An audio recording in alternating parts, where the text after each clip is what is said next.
एक बात हमेशा याद रखना, जो चीज़ आपको चैलेंज करती है वही चीज़ आपको चेंज करती है। Hello everyone, my self Vanshika Jain. तो जैसा कि आप सब लोग जानते हैं कि हमने एक AIPGT प्रिपरेशन सीरीज शुरू किया है। तो इस सीरीज में हमने चरक चिकित्सा स्थान लिया था। चरक चिकित्सा का हम चैप्टर नंबर 3 जो कि ज्वर अध्याय है वो हम कर रहे थे। तो लास्ट लेक्चर में हमने क्या कवर किया था? ज्वर की चिकित्सा ली थी। क्या क्या था उसमें? लंगन था, यवागु था, पेय था, तर्पण था, वमन था, वमन आदि करनी, सारे हमने चीजें उसमें कवर की थी। हमने षडंग पानीय भी याद किया था। कैसे याद किया था? मुस्त परपट कोशीर चंदन उदिच्य नागरे, और उसका निमोनिक क्या लिया था हमने? मुझे पापड़ को पापा नाना और चाचा को देना है। ऐसे करके हमने उसको याद किया था। और उसके साथ हमने क्या देखा था कि नवज्वर में आपको कषाय का जो प्रयोग है वो क्यों नहीं करना है। क्या होता है नवज्वर में अगर आप कषाय का प्रयोग करते हो? दोष क्या है? स्तंभित हो जाते हैं और उससे क्या होता है? विषम ज्वर उत्पन्न हो जाता है। ये सारी चीजें हमने देखी थी। अब हमें क्या करना है? अब उसके बाद हम इसके आगे की जिस चिकित्सा स्थान को हम चिकित्सा स्थान के चैप्टर नंबर 3 को हम आज पूरा करेंगे। ज्वर की चिकित्सा हम आज कंप्लीट करेंगे। तो उसमें क्या है, आप आएंगे श्लोक नंबर 164 पे। तो 164 में क्या दिया हुआ है कि ज्वर जो होता है, ज्वर में घृत पान की अवस्था आपको बताई गई है। ठीक है, ज्वर में आपने यवागु दे दिया, आपने तर्पण करा दिया, ये सारी चीजें करा दी। अब इसके बाद आप क्या है, घृत पान कब कराएंगे वो इसमें बताया गया है। तो क्या बोला है? अतः ऊर्ध्वम कफे मंदेवाद पित्तोत्तरे ज्वरे परिपक्वेशु दोषेशु सर्पिष्पानम यथा अमृतम। मतलब जब कफ जो है आपका मंद हो जाता है, ठीक है, और जो वात और पित्त हैं वो दोष अपने पक जाते हैं। कफ मंद हो गया है, वात पित्त दोष पक गए हैं, तो आपको क्या करना है? 10 दिन के बाद दोष अनुसार औषध से सिद्ध किए हुए घृत का पान कराना है। ठीक है, जब आपका कफ मंद हो गया, वात पित्त जो है वो पच गए हैं, वात पित्त जो दोष है उनका पाक हो गया है, उसके बाद आपको क्या करना है? 10 दिन बाद औषध को दोष अनुसार क्या करना है? घृत में पकाना है और उसका पान कराना है। और वेरी इंपॉर्टेंट पॉइंट इज सर्पिष पानम यथा अमृतम। मतलब ये जो आप सर्पी मतलब ये जो आप घृत का पान कराते हैं, ये किसके समान होता है? ये अमृत के समान होता है। तो सर्पिष पानम यथा अमृतम, इसको अच्छे से याद रखिएगा। अब इसके बाद आप आएंगे श्लोक नंबर 165 पे। 165 में क्या बताया गया है कि घृत पान कब नहीं कराना है? अमृत के समान तो है, लेकिन कब है? जब कफ मंद है और वात पित्त पक गए हैं। लेकिन अब इसको कब नहीं कराना है? 10 दिन बीत जाने पर भी अगर कफ की प्रधानता होती है, ठीक है, और लंघन के जो लक्षण है वो पूर्व उपस्थित नहीं होते, मतलब आपको ये पता रहता है कि लंघन नहीं हुआ है और जो कफ है वो प्रधान अभी भी है, तो आपको क्या करना है? ऐसी अवस्था में घृतपान नहीं कराना है। ऐसी अवस्था में क्या कराना है? आपको कषाय पिलाना है। ठीक है, नवज्वर में कषाय नहीं पिलाना है, लेकिन इस अवस्था में आपको कषाय पिलाना है। तो किस अवस्था में किसका पान कराना है ये आपको देखना बहुत इंपॉर्टेंट है, और यही एक वैद्य की क्वालिटीज होती हैं, राइट।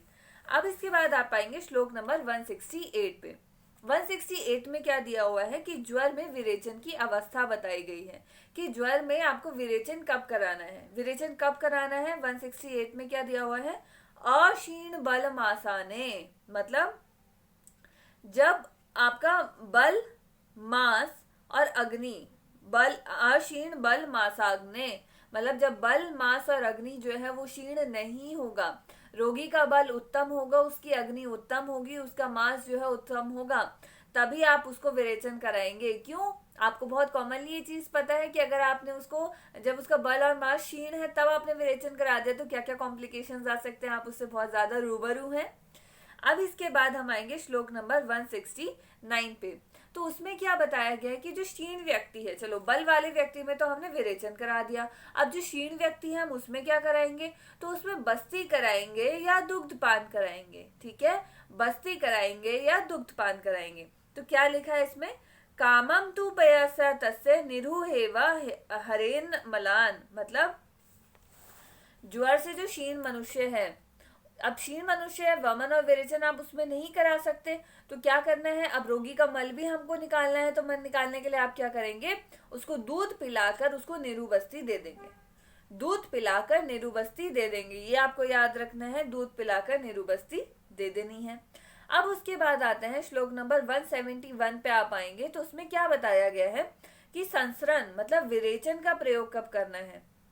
यहाँ दो चीज बताई गई हैं, विरेचन बताया गया है और निरुवस्ती बताया गया है, दोषों के अनुसार बताया गया है। क्या लिखा है, विरेचन पित्ताशय में गए हुए पित्त या कफ पित्त को निकालने वाला होता है। पित्त के लिए तो हमें श्रेष्ठ चिकित्सा पता ही है कि विरेचन होती है, तो पित्ताशय में गया हुआ अगर पित्त है तो विरेचन द्वारा निकालोगे और कफ पित्त को भी आप विरेचन द्वारा निकालोगे।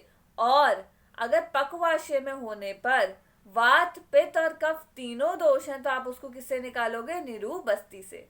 ठीक है, अगर पक्वाशय में रहने वाले वात पित्त कफ तीनों दोष है तो वो निरुबस्ती से निकालोगे, और अगर खाली हमारा पित्त है पित्त स्थान में या फिर हमारा कफ और पित्त है तो आप उसको किससे निकालोगे, विरेचन से निकालोगे। और जहां विरेचन नहीं करा सकते वहां क्या करा रहे हो आप, दुग्ध का पान करा रहे हो और उससे क्या करा रहे हो, निरुबस्ती करा दे रहे हो। याद रहेगा, जितनी चीजें आप लेक्चर को सुनते सुनते याद कर जाए उतना अच्छा रहता है, और उसके बाद अपना खुद से आप उस चीज को अगर रिवाइज करेंगे तो वो चीजें आपके माइंड में बैठ जाती हैं। ठीक है, अब इसके बाद आप आएंगे, बीच का ये पार्ट नहीं करना है आपको, यहाँ ध्यान रखना है कि ज्वरनाशक कषायों का वर्णन इस चैप्टर में आया है। ठीक है, अब आप सीधा आएंगे श्लोक नंबर 200 पे। श्लोक नंबर 200 में क्या बताया गया है, इसको आपको रीड करना है कॉन्टिन्यूसली। हर नाम आप याद नहीं कर सकते हो तो कॉन्टिन्यूसली रीड करोगे आपको ये साथ में हो जाएगा। ठीक है, तो इसमें क्या बताया गया है, विषम ज्वर नाशक 5 क्वाथ का वर्णन है। विषम ज्वर नाशक 5 क्वाथ का वर्णन है किस किस में, श्लोक नंबर 200 में, 201, 202, 203। ये जो चारों श्लोक है ये आपको रीड आउट करने हैं again and again and again.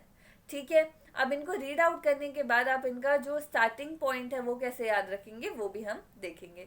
तो इसमें क्या याद रखना है, कलिंगा पटोलस्य पत्रम कटुरोहिणी, कलिंगा पटोलस्य पत्रम कटुरोहिणी, पटोलः सारिवा मुस्तम पाठा कटुरोहिणी, पटोलम सारिवा मुस्तम पाठा कटुरोहिणी। याद रहेगा, दो चीजें हमने देख ली। उसके बाद क्या लिखा है, निम्बः पटोस्त्रिफला मृद्विका मुस्त वस्तको। क्या था, निम्बः पटोस्त्रिफला मृद्विका मुस्त वस्तको, किरात तिक्तम अमृता चंदनम विश्व भैषजम, किरात तिक्त चंदन अमृता कृष्ण अमृता चंदनम विश्व भैषजम, गुडुची आम्लकम मुस्त मर्ध श्लोक समापना, गुडुची आम्लकम मुस्त मर्द श्लोक समापना। ठीक है, आप कैसे याद रखेंगे, स्टार्टिंग क्या क्या है, कली पटोनी किरा गुडुची, कली पटोनी किरा गुडुची, कली से कलिंगा, पटोल पटोनी से पटोल और निम्ब, कली पटोनी किरा, किरा से क्या होगा, किरा तिक्त, और गुडुची तो है ही, कली पटोनी किरा गुडुची। क्या है ये, जो भी हमारा श्लोक है, श्लोक का जो पहला पहला वर्ड है वो हम उसको अलग से लिख लेंगे, कली पटोनी किरा गुडुची। ठीक है, अब जैसे मैंने आपको बताया आपको श्लोक को अगेन एंड अगेन रीड करना है। रीड करने से क्या होगा, वो श्लोक आपको इतना साथ में हो जाएगा कि आपको जब सामने वो ऑप्शंस आएंगे आप उसको कर देंगे। आपको 2-4 चीजें तो ऐसे याद हो गई, क्या, कलिंग याद हो गया, पटोल याद हो गया, किरातिक याद हो गया, गुडुची याद हो गया और निम्ब याद हो गया। अब इसके साथ साथ क्या थे वो आपको श्लोक से याद हो जाएंगे। अब इसके बाद आप आएंगे श्लोक नंबर 207 पे। उसमें क्या बताया गया है, जात्यादि क्वाथ के बारे में बताया गया है। ठीक है, जात्यादि क्वाथ, उसमें क्या बोला गया है, विबद दोषो ज्वरितः कषायम सगुणम पिबेत, मतलब जिसके दोष जो हैं वो विबद हो गए हैं, दोष जो हैं वो विबद हो गए हैं, तो क्या करना है, दोष जो है बाहर नहीं निकल रहे हैं, विबद हो गए हैं, तो आपको क्या करना है कि कषाय को गुड़ के साथ, मतलब ये जितनी भी ऊपर इसके द्रव्य बताए गए हैं इनके कषाय को, क्वाथ को गुड़ के साथ मिलाकर ज्वरित व्यक्ति को पान कराना है। उससे क्या होगा कि जिसके जो दोष हैं वो विबद हो गए हैं वो निकल जाएंगे। ठीक है, ये क्या हो गया, जात्यादि क्वाथ हो गया। याद रहेगा, क्या करना था आपको, कषाय सगुणम पीबेत, गुड़ के साथ कषाय का पान करना था। इसके बाद आएंगे आप श्लोक नंबर 210 पे। श्लोक नंबर 210 में क्या बताया गया है, बृहत्यादि क्वाथ और षट्यादि क्वाथ, 210 और 212, 210 और 212 आप देखेंगे तो उसमें क्या बताया गया है, षट्यादि क्वाथ और बृहत्यादि क्वाथ। आपको याद कैसे, इसमें क्या देखना है, सन्निपात ज्वर आपह, दोनों के श्लोक में आप देखेंगे सन्निपात ज्वर आपह वहां पर मेंशन्ड है। तो इसमें क्या होगा कि सन्निपात ज्वर के लिए क्या होती है, बृहति शिट। सन्निपात ज्वर बृहति शिट, बृहति से बृहत्यादिक्वात और शिट से शट्यादिक्वात, बृहति शिट, बृहत्यादिक्वात और शट्यादिक्वात, याद रहेगा। अब इसके बाद आप आएंगे श्लोक नंबर 216 पे। 216 में क्या बताया गया है कि ज्वर में घृत के प्रयोग का आधार क्या होता है। ज्वर में घृत के प्रयोग का आधार क्या होता है, तो आपको इसमें सब चीज याद नहीं रखनी है, इसमें केवल क्या याद रखना है, सर्पिस्तेषाम भिषग्जितम, सर्पिस्तेषाम भिषग्जितम। भिषग्जितम ये जो है एनआईए 2017 का क्वेश्चन पेपर में आया था, तो इसलिए आपको इसको याद रखना है, सर्पिस्तेषाम भिषग्जितम। भिषग्जितम क्या होती है कि मतलब रोगियों की जो चिकित्सा होती है वो घृत के द्वारा की जाती है, ठीक है। सर्पिस्तेषाम भिषग्जितम। किरापटोनी किरापटोनी गुडुची आपको याद रहेगा, ठीक है। कलीपटोनी किरा गुडुची, सॉरी, कलीपटोनी किरा गुडुची आपको याद रहेगा। उसके साथ साथ आपको जात्यादिक्वात है, बृहतिशिट आपको याद है। उसके साथ आपको क्या याद रखना है, सर्पिस्तेषाम भिषग्जितम, ठीक है। अब उसके बाद आप आएंगे पिप्पल्यादि घृत पे। तो श्लोक नंबर 220 आप देखेंगे तो उसमें क्या बताया गया है, पिप्पल्यादि घृत के बारे में जीर्ण ज्वर में प्रयोग होता है। सन्निपात ज्वर में बृहति शिट यूज हो रहा था और आपका पिप्पल्यादि घृत किस में यूज हो रहा है, जीर्ण ज्वर में। उसके बाद वासादि घृत के लिए भी यही बोला गया है कि वो जीर्ण ज्वर में प्रयोग होता है, श्लोक नंबर 223 में, ठीक है। तो पिप्पल्यादि घृत और वासादि घृत दोनों किस में हुए, जीर्ण ज्वर में प्रयोग हुए। इसके बाद आएगा श्लोक नंबर 226 पे, तो वहां क्या बताया गया है, बलादि घृत के बारे में बताया गया है कि बलादि घृत का प्रयोग किस में है, सर्पी ज्वरहरम परम, सर्पी ज्वरहरम परम। बलादि घृत जो है सर्पी घृत के लिए आया है, ज्वरहरम परम मतलब ज्वर को हरने में परम औषध क्या है, बलादि घृत, बलादि घृत, ठीक है, याद रहेगा। अब आते हैं हमारे वमन और विरेचन के द्रव्यों का वर्णन, ठीक है। वमन और विरेचन के द्रव्यों का वर्णन, तो क्या बोला गया है, श्लोक नंबर 228 में आप आएंगे तो उसमें क्या बताया गया है, वमन द्रव्य बताए गए हैं। क्या देखना है, मदनम पिपली भिर्वा कलिंगे मधुकेन, मदनम पिपली भिर्वा कलिंगे मधुकेन, मतलब वमन द्रव्य में क्या क्या है, मदन फल यूज करना है, पिपली यूज करना है, ठीक है, इंद्रजौ मतलब भिरवा यूज करना है, कलिंगे और मधुकेन यूज करना है, ठीक है। याद कैसे रखेंगे, इसका पूरा सूत्र आप याद रखेंगे, क्या, मदनम पिपली भिरवाम कलिंगे मधुकेन वा, मदनम पिपली भिरवा कलिंगे मधुकेन वा, याद रहेगा। अब इसके बाद इसमें तो मधुकम था, विरेचन में क्या हो जाएगा, मृद्विका हो जाएगा। यहाँ मधुकम था, विरेचन में क्या हो जाएगा, मृद्विका हो जाएगा। तो मृद्विका अम्लाना अमल का नाम, मृद्विका अमल का नाम श्लोक नंबर 230 में दिया है, मृद्विका अमल का नाम, ये विरेचन द्रव्य हो गया। और त्रिवृत और त्रिफला तो आपको पता ही है, श्लोक नंबर 231 में दिया है, त्रिवृत और त्रिफला, ये क्या हो गए, ये हमारे विरेचन द्रव्य हो गए, त्रिवृत और त्रिफला। और मृद्विका अमल का नाम, ठीक है, मृद्विका अमल का नाम। वमन क्या थे, याद करो, अभी हमने उसको पढ़ा, मदन फल तो श्रेष्ठ वमन है ही, तो मदन फल से आपको याद रहेगा, पिपली भी याद रहेगा। तो याद कैसे करना है, मदनम पिपली भिरवा, मदनम पिपली भिरवा कलिंगक मधुकेन, ठीक है, कलिंगक और मधु याद करना है। अब इसके बाद यहाँ श्लोक नंबर 235 में किसका वर्णन आया, एरंड मूल आदि शीरपाक का वर्णन आया, ठीक है, ये आप याद रखेंगे। अब इसमें आएंगे श्लोक नंबर 238 पे, तो उसमें क्या बताया गया है कि केवल दुग्ध का जो प्रयोग है वो आपको कहाँ करना है, ठीक है। तो इसमें क्या बोला गया, धारो उष्णम व पया सद्यो वात पे ज्वरम जायेत, मतलब अगर धारा उष्ण सीधा अगर आपने दूध का जो है सेवन किया है तो वो कौन से ज्वर के लिए बहुत ज्यादा हितकारी होता है, वात और पित्त ज्वर के लिए बहुत हितकारी होता है, ठीक है। क्या, धारो उष्ण व पया सद्यो वात पे ज्वरे जयेत, ठीक है। इसके बाद आप आएंगे श्लोक नंबर 239 पे, वहां क्या बताया गया है कि जो जीर्ण ज्वर होता है उसमें दुग्ध की क्या श्रेष्ठता होती है, ठीक है। जीर्ण ज्वर में आप घृत कौन सा यूज कर रहे थे, पिपल्यादि और वासादि घृत, याद रखिएगा। अब यहाँ पर जीर्ण ज्वर में जो दुग्ध की श्रेष्ठता है वो बताई गई है, तो क्या है, जीर्ण ज्वराणाम सर्वेषां पयः प्रशमनं परम। जीर्ण ज्वराणाम सर्वेषां पयः प्रशमनं परम किसके लिए आया? दुग्ध के लिए आया, कि सभी प्रकार के जीर्ण ज्वरों को शांत करने के लिए जो दुग्ध होता है वो उत्तम होता है। ठीक है, बलादि घृत किस में उत्तम था? ज्वर के लिए उत्तम था। ज्वर हरम परम बलादि घृत के लिए आया था। और सभी जो सर्वेषां पेय प्रशमनं परम किसके लिए आया? दूध के लिए आया। अब आएंगे आप श्लोक नंबर 257 पे।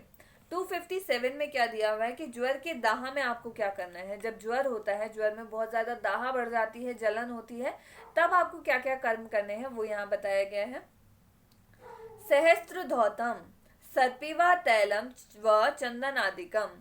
सहस्त्र धौतम सर्पिवा तैलम व चंदनादिकम मतलब अगर ज्वर में जो दाह है वो आपका अधिक होता है, दाह बहुत ज्यादा होता है, तो उसकी शांति के लिए आपको क्या करना है? सहस्त्र धौतम, सहस्त्र मतलब 1000, 1000 बार धोया हुआ घृत। सहस्त्र धौतम सर्पीवा, 1000 बार धोया हुआ घृत, तैलम व चंदन आदिकम, और चंदन आदि का जो तैल है उससे आपको क्या करना है? अभ्यंग करना है।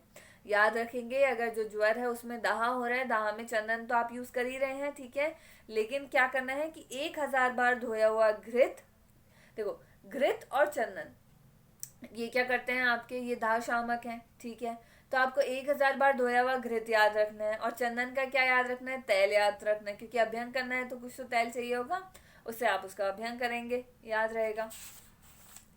अब आप सीधा आएंगे श्लोक नंबर 272 पे। 272 में क्या बताया गया है कि लंघन का निषेध कहाँ कहाँ पर है। जब ये चैप्टर स्टार्ट किया था, हमने चिकित्सा स्टार्ट की थी इसकी, तब मैंने आपको बताया था कि वातज में लंघन नहीं यूज करते हैं। तो उसी प्रकार के जितने भी हमारे डिसऑर्डर्स रहेंगे उसमें हम लंघन का प्रयोग नहीं करेंगे। तो क्या क्या है 272 में? वातजे श्रमजे च एव पुराणे शतजे ज्वरे। वातजे श्रमजे च एव पुराणे शतजे ज्वरे। वात ज्वर में, श्रमजन्य ज्वर में, पुराण ज्वर में और शतज ज्वर में आपको क्या नहीं करना है? आपको लंघन नहीं करना है। वात ज्वर में नहीं करेंगे क्योंकि वात बढ़ जाएगा। जहां श्रम जनित से थकावट है वहां भी वात बढ़ जाएगा, वहां आपको लंघन नहीं करना है। आपको और कहाँ नहीं करना है? जहां पुराना ज्वर होगा, ठीक है, जीर्ण ज्वर में लंघन नहीं करना है, उसमें दुग्ध का पान करना है। और आपको शतज ज्वर में लंघन नहीं कराना है। इसके बाद आता है निराम ज्वर प्राप्ति काल। ये भी हम पहले पढ़ चुके हैं जब हम साम निराम पच्यमान ज्वर पढ़ रहे थे। तो क्या है 276 श्लोक में आप आएंगे। निराम ज्वर का प्राप्ति काल यहाँ बताया गया है। तो वो क्या होता है? सातों धातु में प्रविष्ट साम दोष 7 दिन में पच जाते हैं। जो भी आम दोष होंगे वो सातों धातु, किसी भी धातु में अगर आम दोष होंगे वो क्या होगा? वो 7 दिन में पच जाएगा। तो इसीलिए 8वें दिन क्या होता है? जो ज्वर होता है वो आम रहित हो जाता है। 8वें दिन जो हमारा ज्वर है वो आम से रहित हो जाता है, ठीक है। तो ये निराम ज्वर का पाचन काल है। अब आप आएंगे श्लोक नंबर 286 पे। 286 में क्या बताया गया है कि सन्निपातः जो हमारा ज्वर होता है उसका चिकित्सा सूत्र बताया गया है। थोड़ा सा कॉम्प्लिकेटेड चिकित्सा सूत्र है, आप इसको समझने की कोशिश कीजिएगा। क्या लिखा है? वर्धने नैक दोषस्य शपणे न उच्चतस्य वा कफ स्थानानुपूर्वया वा सन्निपात ज्वरम जयेत। मतलब एक दोष को बढ़ाना है और दूसरे दोष को घटाना है। सन्निपात है, तीनों दोषों से हुआ है, तो आपको क्या करना है? एक दोष बढ़ाना है और दूसरे दोष को घटाना है। अथवा कफ स्थान में, मतलब कफ स्थान में क्या हुआ? कफ होगा, तो कफ के अनुसार चिकित्सा करते हुए सन्निपात ज्वर की चिकित्सा आपको करनी है। याद क्या रखना है? एक दोष बढ़ाना है, दूसरा दोष घटाना है, और कफ के स्थान के अनुसार इसकी चिकित्सा करनी है। अब आप आएंगे श्लोक नंबर 287 पे। 287 में क्या बताया गया है? जो सन्निपात ज्वर होते हैं उसके क्या कॉम्प्लिकेशन हो सकता है, ठीक है। सन्निपात ज्वर का कॉम्प्लिकेशन क्या होता है? कर्ण मूले सुदारुणः शोथम संजायते। मतलब जब सन्निपात ज्वर होता है आपको, उसका अगर वो ज्वर में कॉम्प्लिकेशंस आ गए, तो कॉम्प्लिकेशन आने की वजह से क्या होता है? कर्ण मूल में, कर्ण के जो मूल है उसमें शोथ उत्पन्न हो जाता है, ठीक है, और वो इतना असाध्य हो जाता है कि उससे कोई कोई ही बच पाता है। तो कर्ण मूले सुदारुणः शोथम संजायते, कर्ण के मूल में शोथ हो जाता है। ये आपका सन्निपात ज्वर का कॉम्प्लिकेशन है। अब ये जो कॉम्प्लिकेशन आया, इसकी चिकित्सा आपको कैसे करनी है? तो श्लोक नंबर 288 पे आप आएंगे। उसमें क्या लिखा है? कर्ण मूल शोथ की चिकित्सा के बारे में बताया गया है कि वो चिकित्सा आपको कैसे करनी है। तो क्या है? रक्त अवसेचने शीघ्रम शर्पिश पानेश्च प्रदेहे कफ पिताग्ने नरवाने। मतलब कर्ण मूल शोथ में आपको करना क्या है, आपको शीघ्र ही जलौका का प्रयोग करना है। ठीक है, जौंक आदि से आपको रक्त निकाल लेना है, जो दूषित रक्त होगा वो निकल जाएगा। उसके बाद आपको क्या करना है, सर्पिश पानेश्च तम जयेत, सर्पी उसको पान करना है। और क्या करना है, प्रदेहे कफ पित्त अग्ने, मतलब कफ और पित्त नाशक प्रदेहे नावने नस्य और कवल ग्रह का आपको प्रयोग करना है। ठीक है, क्या याद रखेंगे आप, आपको याद क्या रखना है केवल कि आपको रक्त मोक्षण इसमें कराना है, रक्त मोक्षण के बाद सर्पी पान आपको कराना है, और कफ पित्त नाशक प्रदेह और नस्य और कवल ग्रह आपको उस मनुष्य में देना है, ये आप याद रखेंगे। अब इसके बाद आता है ज्वर में रक्त मोक्षण। ये तो हमने देखा ज्वर का जब कॉम्प्लिकेशन आ जाता है उसमें रक्त मोक्षण के बारे में। अब हमें देखना है ज्वर में रक्त मोक्षण के लिए, तो आप श्लोक नंबर 289 पे आप आएंगे तो उसमें क्या दिखा है, शाखा अनुसारी रक्तस्य, शाखा अनुसारी रक्तस्य मतलब क्या होता है कि ज्वर से जो पीड़ित मनुष्य है, ठीक है, उसका जो ज्वर है शीत उष्ण सिग्न रुक्ष चिकित्साओं द्वारा वो शांत नहीं हो रहा है। मतलब आपने हर तरीके की उसमें चिकित्सा कर दी है, किसी भी तरीके की चिकित्सा से अगर वो शांत नहीं हुआ है और जो ज्वर है उसके जो दोष हैं वो कोष्ठ से शाखा में प्रवेश कर गए हैं, शाखा अनुसारी रक्तस्य, अगर शाखा में प्रवेश कर गए हैं तो आपको क्या कराना है, आपको रक्त मोक्षण द्वारा उसकी चिकित्सा करनी है। ठीक है, अब इसके बाद आप आएंगे श्लोक नंबर 292 पे।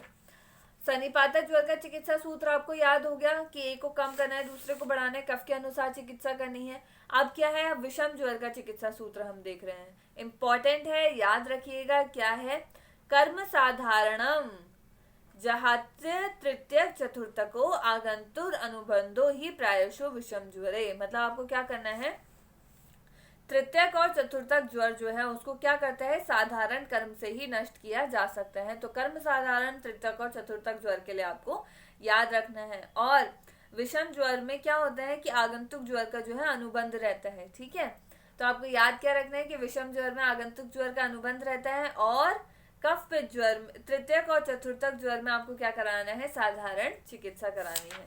ठीक है, अब आप आएंगे श्लोक नंबर 311 पे। तो 311 में क्या बताया गया है, विष्णु सहस्त्र मूर्धानम, विष्णु सहस्त्र मूर्धानम आपको याद रखना है। इसका मतलब क्या है, 1000 मस्तक वाले, मतलब जो हमारा साधारण कर्म हमने बोला तृतीयक और चतुर्थक ज्वर में हमें कराना है। ठीक है, क्यों बोला गया साधारण ज्वर में साधारण चिकित्सा उसका साधारण कर्म कराना है, क्योंकि वो ये बोला गया कि विषम ज्वर जो है आगंतुक कारणों की वजह से होता है। अब साधारण का मतलब क्या है कि वो दैव व्यपाश्रय चिकित्सा है, दैव व्यपाश्रय चिकित्सा है। ठीक है, ये तीनों चीजें रिलेटेड हो गई, तृतीयक चतुर्थक ज्वर साधारण कर्म आगंतुक है इसलिए दैव व्यपाश्रय चिकित्सा।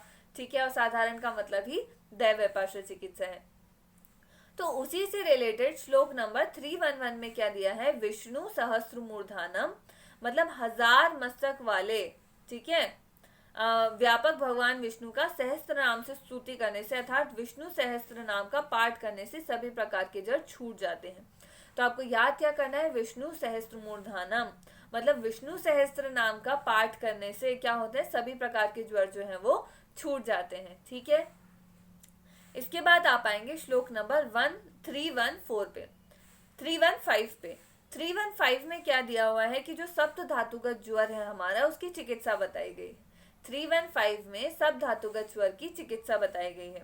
तो उसमें क्या बोला गया है, वमन उपवासम। ठीक है, वमन और उपवास करना है। अब इसमें आप क्या करेंगे, एक साइड में छोटा सा स्टिकी नोट लगाएंगे, स्टिकी नोट लगा लो या सीधा ही उसके आगे लिख लो। तो क्या लिखना है आपको कि रसगत ज्वर है तो आपको क्या कराना है, वमन और उपवास।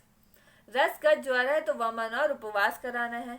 रक्तगत ज्वर है तो आपको क्या कराना है, परिषेक प्रदेह और संशमन औषधियां आपको देनी है। रसगत में आप क्या करा रहे हो, वमन करा रहे हो और उपवास करा रहे हो। ठीक है, रक्तगत में आप क्या करा रहे हो, परिषेक प्रदेह और संशमन औषधियां करा रहे हो। ठीक है, यही सब होता है रक्तगत में, रक्त से पित्त रिलेटेड है। पी से आप क्या याद रखेंगे, परिषेक प्रदेह और संशमन औषधियां, और रक्त से तो रस से तो याद रहेगा ही लंघन वमन और उपवास। मास और मेदोगत में आपको क्या कराना है, विरेचन और उपवास कराना है। मास मेद में विरेचन और उपवास। अस्थि और मज्जा में क्या कराना है, निरु और अनुवासन। तो सब आ गया, वमन आ गया, विरेचन आ गया, निरु अनुवासन आ गया, और क्या आ गया, परिषेक प्रदेह और संशमन औषधि आ गए, मतलब शोधन भी आ गया, शमन भी आ गया। ठीक है, दोबारा रिवाइज करते हैं। रसगत में आपको क्या कराना है, वमन और उपवास।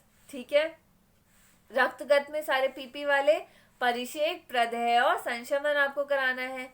मांस और मेदगत में क्या कराना है, विरेचन और उपवास कराना है। और अस्थि और मज्जा में क्या कराना है, निरूह और अनुवासन बस्ती देनी है। ठीक है, याद रहेगा। अब इसमें आप देखेंगे श्लोक नंबर 327 और 328 में क्या बताया गया है, दारुण मोक्ष और अदारुण मोक्ष का वर्णन है। तो आपको केवल इतना ही याद रखना है कि दारुण मोक्ष और अदारुण मोक्ष का वर्णन कहाँ आया है, ज्वर के चिकित्सा स्थान में, ज्वर चिकित्सा में आया है। ठीक है, अब उसके बाद आप आएंगे श्लोक नंबर 329 पे। 329 में क्या बोला गया है कि ज्वर के शांत होने के लक्षण क्या क्या होते हैं, कि ज्वर आपका जो है खत्म हो गया है तो उसके शांत होने के क्या क्या लक्षण आएंगे वो आपके बताए गए हैं। तो क्या लिखा है, विगत क्लम संताप व्यथम विमले इंद्रियम युक्तम प्रकृति सत्वेन विद्यात पुरुषम ज्वरम। मतलब विगत क्लम संताप व्यथम, ज्वर के छूट जाने पे क्लम और संताप रहित हो जाता है जो मनुष्य है। ठीक है, व्यथम विमले इंद्रियां, मतलब शरीर में उसकी व्यथा नहीं रहती है और उसकी जो इंद्रियां होती हैं वो स्वच्छ हो जाती हैं, मतलब सब कुछ हैप्पी हैप्पी हो जाएगा अगर ज्वर हमारा खत्म हो गया। युक्तम प्रकृति सत्वेन, जो इंद्रियां हैं वो स्वच्छ हो जाती हैं और जो प्रकृति है, जो मनुष्य है ज्वर वाला, वो अपनी सामान्य प्रकृति में आ जाता है। तो इसी को मानते हैं कि वो जो पुरुष है वो ज्वर रहित हो गया है। ठीक है, अब आप आएंगे श्लोक नंबर 333 पे। 333 में क्या बताया गया है, पुनरावर्तक ज्वर के लक्षण बताए गए हैं। अभी तक हमने क्या देखा, ज्वर हुआ, चिकित्सा कर दी, क्या करना है क्या नहीं करना है वो सब ठीक है, लेकिन कई बार ऐसा भी होता है कि ज्वर जो आता है, आने के बाद वो मतलब आया, फिर चिकित्सा कर दी, वो चला गया, लेकिन उसके बाद वो फिर से आ जाता है।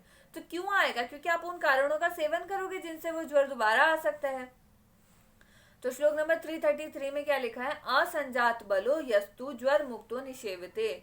मतलब ज्वर छूट गया है, ज्वर छूटने के बाद बॉडी में भी पूर्ण रूप से बल नहीं आया है।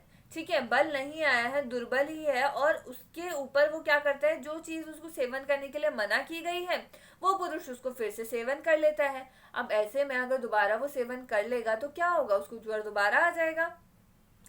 तो यही बोला गया, असंजात बलो, बल का संजात नहीं हुआ है, यस्तु ज्वर मुक्तो निषेवते। ठीक है, अब आप आएंगे श्लोक नंबर 340 पे। वहां क्या दिया हुआ है कि पुनरावर्तक ज्वर अब आ गया है, उसने वो सेवन कर लिया है, तो अब उसकी चिकित्सा क्या करनी है। तो आपको क्या कराना है, मृदु भी संशोधने शुद्धि यापना बस्त्यो हितः। मतलब जब भी ज्वर जो है पुनरावर्तन अवस्था में होगा तो आपको क्या कराना है, मृदु संशोधन देना है। ठीक है, मृदु संशोधन द्वारा दोषों की शुद्धि करनी है।